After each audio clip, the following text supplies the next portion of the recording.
தங்கள் மனம் கவர்ந்த திரை கலைஞர்களின் வாழ்க்கை பயணத்தை தாங்கள் தொடர்ந்து காண உங்கள் நியூஸ் மிக்ஸ் டிவியை சப்ஸ்கிரைப் செய்து கொள்வதுடன் நிகழ்ச்சி பிடித்திருந்தால் லைக் என்ற பட்டன் மூலம் தங்கள் விருப்பத்தையும் மற்றவர்களும் அறிந்திட ஷேர் என்ற பட்டன் மூலம் பகிர வேண்டுகிறோம்.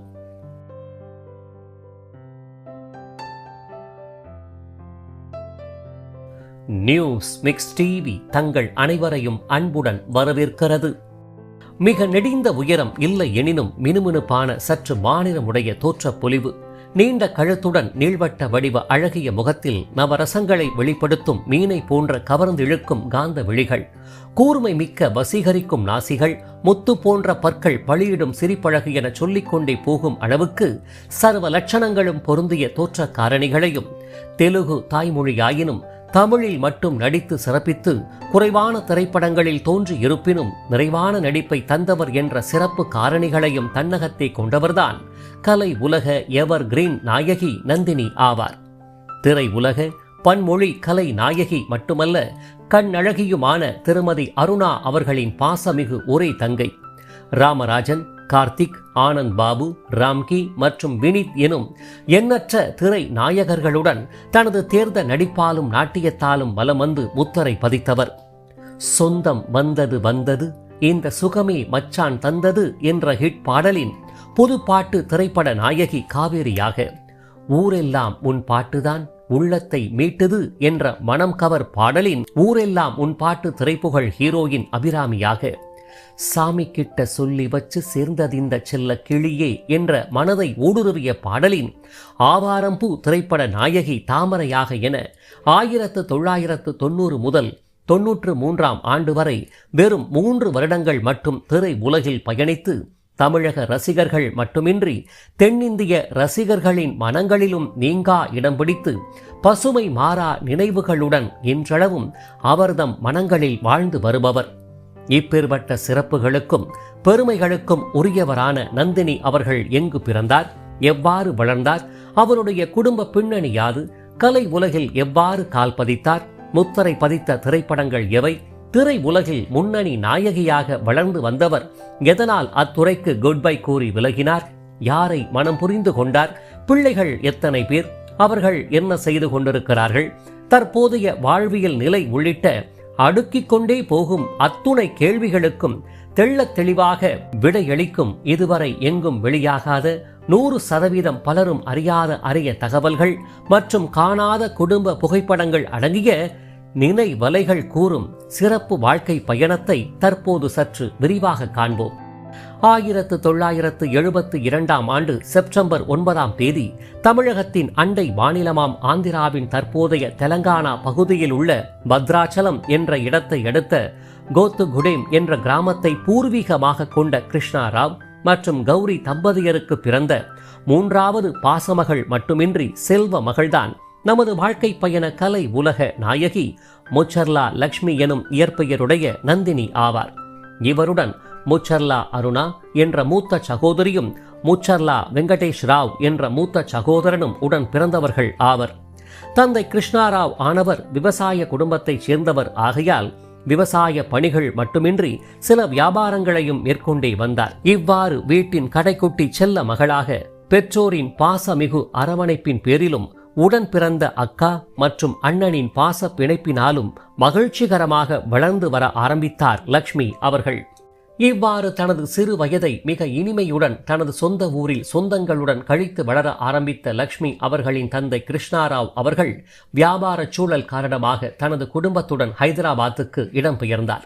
இதன் பேரில் பிள்ளைகளின் கல்வியும் மாறத்தான் செய்தது. இதன் அடிப்படையில் ஹைதராபாத்தில் இயங்கி வரும் ஹோலி மேரி உயர்நிலை பள்ளியில் தனது அக்கா அருணாவுடன் இணைந்து பள்ளி படிப்பை வெற்றிகரமாக ஆரம்பித்தார் சிறுமி லக்ஷ்மி அவர்கள். இவ்வாறு மகிழ்ச்சிகரமான குடும்பம், பள்ளி படிப்பு என கால ஓட்டம் சென்ற நிலையில் 1978ஆம் ஆண்டு வாக்கில் சந்திரபோஸ் கதை அமைப்பில் தன்னுடைய கதை வசனம் மற்றும் தான் முதலாக ஹீரோவாக அறிமுகமாக உள்ள திரைப்படத்திற்கு கதாநாயகி தேவை என்ற அடிப்படையில் வலை வீசி தேடி வந்த நிலையில் ஹைதராபாத் பள்ளியில் படித்து வந்த அருணாவை கண்ட பாரதி ராஜா அவர்கள் கண்டேன் என் கதையின் நாயகியை என்ற மகிழ்ச்சியில் அத்திரைப்படத்தின் இயக்குனரும் மற்றும் ஒளிப்பதிவாளருமான PS நிவாஸ் அவர்கள் மூலமாக நேர்முக தேர்வுக்கு அழைப்பு விடுக்க திரை உலகை பற்றி முற்றிலும் அறியாத குடும்பத்தில் பிறந்த அருணாவுக்கு கல்வியே தனது வாழ்க்கை என்று பயணித்தவராக தானாக தன்னை தேடி வந்த வாய்ப்பினை பிடிவாதமாக நிராகரித்தார். இதன் பின்பு தொடர் வற்புறுத்தலை எடுத்து தங்களது குடும்ப உறவுக்காரரிடம் இது பற்றி கூற இயக்குனர் இமயம் பாரதி ராஜாவை நன்கு அறிந்தவரான அவ்வுறவுக்காரர் தேடி வந்த இந்த அரிய வாய்ப்பை தவறவிட வேண்டாம், கண்டிப்பாக பயன்படுத்திக் கொள் என அருணாவிற்கு ஆலோசனை கூற இதை கண்ட பெற்றோரும் முயற்சித்துப்பார், இல்லையெனில் விட்டுவிடு என்று கூறிய நிலையில் பெற்றோரின் முழு சம்மதத்துடன் நேர்முக தேர்வில் வெற்றி பெற்று சுமார் 14 வயதில் திரைத்துறையில் கால் பதித்தார் அருணா அவர்கள். இதன் பேரில் மேற்கண்ட திரைப்படத்தின் படப்பிடிப்புக்காக தனது குடும்பத்துடன் சென்னை வந்த அருணா அவர்கள் பிரபல பின்னணி பாடலின் குரலரசி அம்மா பி. சுசீலா அவர்களின் ஆழ்வார்பேட்டை இல்லத்தில் வாடகைக்கு குடியேறினார். இவ்வாறு 1980ஆம் ஆண்டு நீலிமா மூவி மேக்கர்ஸ் தயாரிப்பில் PS நிவாஸ் இயக்கத்தில் முதலில் பாரதி ராஜா ஹீரோவாக அறிமுகமான கல்லுக்குள் ஈரம் என்ற திரைப்படத்தின் வாயிலாக சோலை என்ற கதையின் நாயகியாக முதலில் தமிழ் திரை உலகில் அறிமுகமானார் அருணா அவர்கள். மேற்கண்ட திரைப்படத்தின் மூலம்தான் காதி என்ற கதாபாத்திரத்தை ஏற்று தமிழக ரசிகர்களுக்கு புது வரவானார் விஜயசாந்தி அவர்கள். மேற்கண்ட திரைப்படத்தில் இளையராஜா கங்கை அமரன் பாடலிசை கூட்டணியில் இளையராஜா S. ஜானகி, மலேசியா வாசுதேவன் வசீகர பின்னணியில் ஒலித்த சிறு பொன்மணி அசையும் என்ற பாடல் காலத்தால் அழியாத மனம் கவர் பாடலாகும். இவ்வாறு மேற்கண்ட திரைப்படத்தின் வெற்றியை தொடர்ந்து எண்ணற்ற திரைப்பட வாய்ப்புகள் அருணாவை தேடி வர ஆரம்பித்தன. இதன் பேரில் பன்மொழி திரைப்படங்களில் அருணா அவர்கள் நடித்து வந்தபோது பணிச்சூழல் காரணமாக தமிழகத்தின் தலைநகராம் சென்னையை நிரந்தர வசிப்பிடமாகி போனது அருணா அவர்களின் குடும்பத்தினருக்கு. இதன் அடிப்படையில் சென்னை ராயப்பேட்டையில் இயங்கி வரும் ஆதர்ஷ் வித்யாலயா பள்ளியில் தனது கல்வியை இனிதே தொடர்ந்து வந்த அருணாவின் செல்ல தங்கை லட்சுமி அவர்களுக்கும் தனது மூத்த சகோதரி அருணாவை போன்றே கலை ஆர்வமும் மேலிடத்தான் செய்தது.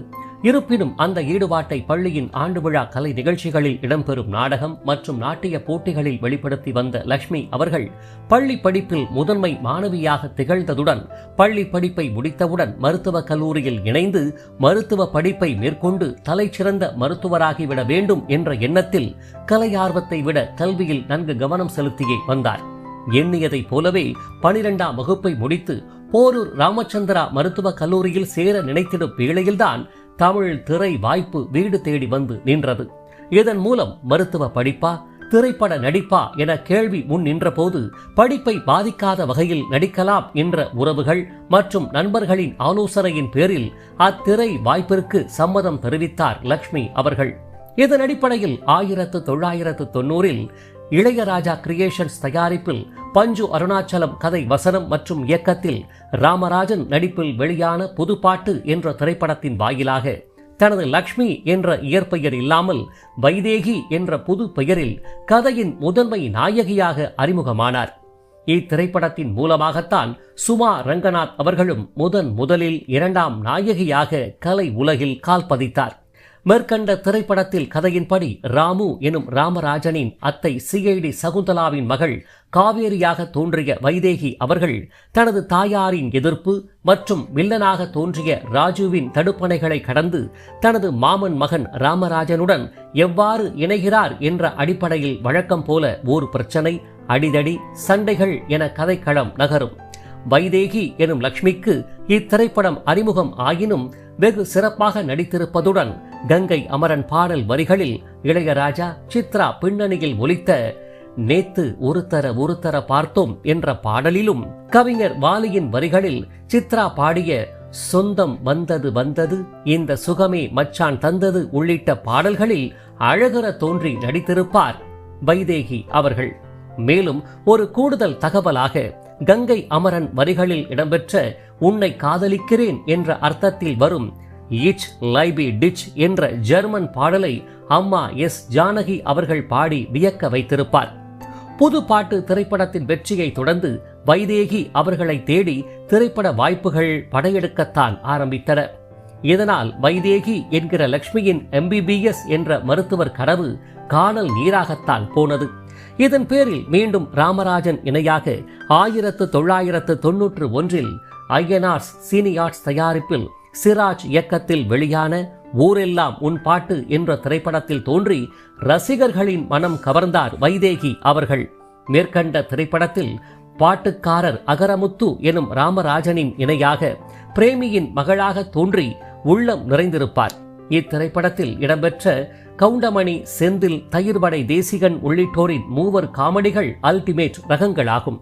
இத்திரைப்படத்தில் இளையராஜா, வாலி பாடலிசை கூட்டணியில் ஸ்வர்ணலதாவின் மனதை ஊடுருவும் பின்னணியில் ஒலித்த ஊரெல்லாம் உன் பாட்டுதான் உள்ளத்தை மீட்டுது என்ற பாடல் இன்று வரை வெகு பிரபலமாகும்.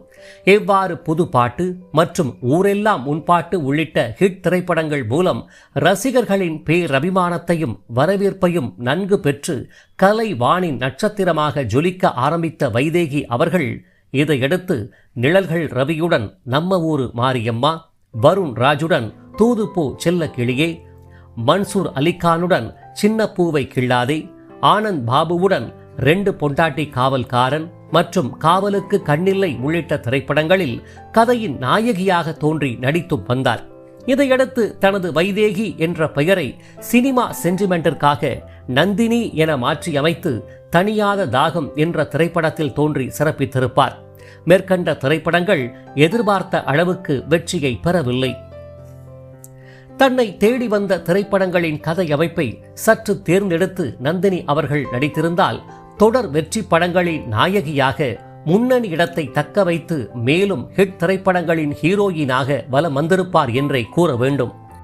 இருப்பினும் இந்த சென்டிமெண்ட்டை எல்லாம் முற்றிலும் முறியடிக்கும் வண்ணமாக நந்தினி அவர்களை ரசிகர்களின் மனதில் இன்றளவும் நிலைபெற வைத்து நினைவலைகளின் எவர் கிரீன் நாயகியாக தமிழ் திரை உலகின் புகழ் வானின் உச்சாணி கொம்பில் அமர வைத்து அழகு பார்த்த திரைப்படம்தான் ஆவாரம்பூ என்ற திரைப்படமாகும்.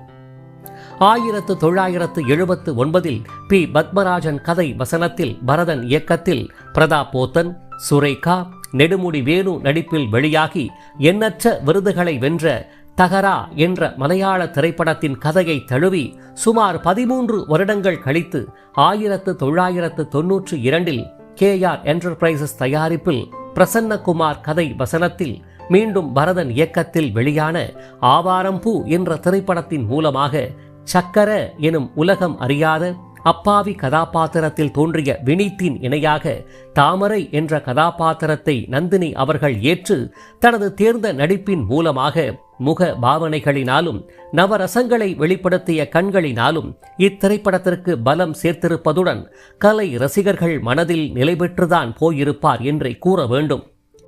கதை அமைப்பின்படி கிராமத்தின் முரட்டு குணம் படைத்த மாடு மற்றும் சந்தை வியாபாரியான தேவர் என்கிற நாசரின் மூத்ததாரத்து மகளான தாமரை என்கிற நந்தினி தந்தையிடமே வளர்ந்து வரும் வேளையில் சற்று புத்தி சுவாதீனம் குறைந்த ஆதரவற்ற இளைஞனான சக்கர எனும் வினித் தேவரிடம் உதவியாளராக வேலை செய்து வருகிறார்.